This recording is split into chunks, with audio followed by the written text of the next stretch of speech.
Здравейте, приятели!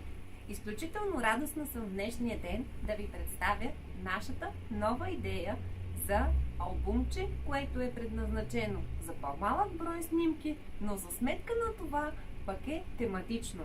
Показвам ви първият вариант на албумче, което е подходящо за снимка от изписването. Ето как става самото отваряне.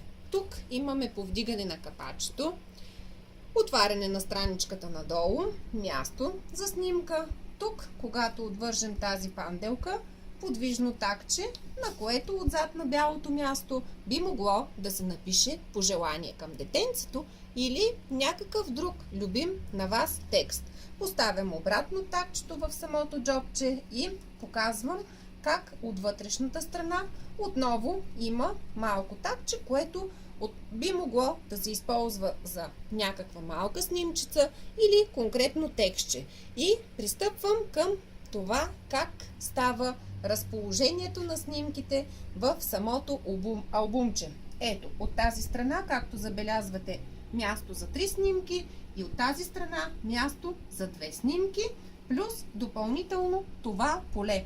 Всяка една снимка се поставя в тези ъгълчета, което е допълнително предимство и възможност във всеки един момент, ако решите да бъде подменена с някаква друга снимка. Аналогично на албумчето от списването създадохме още няколко тематични албумчета.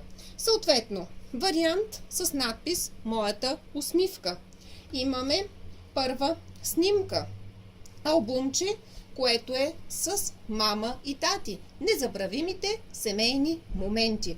За времето прекарано навън, на разходка, отново имаме вариант, който е с съответният надпис на разходка. Всяка една игра би могла да бъде съхранена в едно тематично албумче, озаглавено "Време за игра".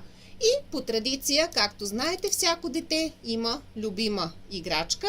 Ето защо създадохме и вариант на албумче, което е предназначено за снимките на вашето дете с любимата играчка. Благодарение на тази наша идея, всяка една снимка с конкретна тема би могла да бъде съхранена на подходящото място. По този начин вие ще имате една уникална линия от мини албумчета. Искрено се надявам, че тази идея ви е допаднала и по традиция ще ви кажа: благодаря ви за вниманието! Бъдете здрави!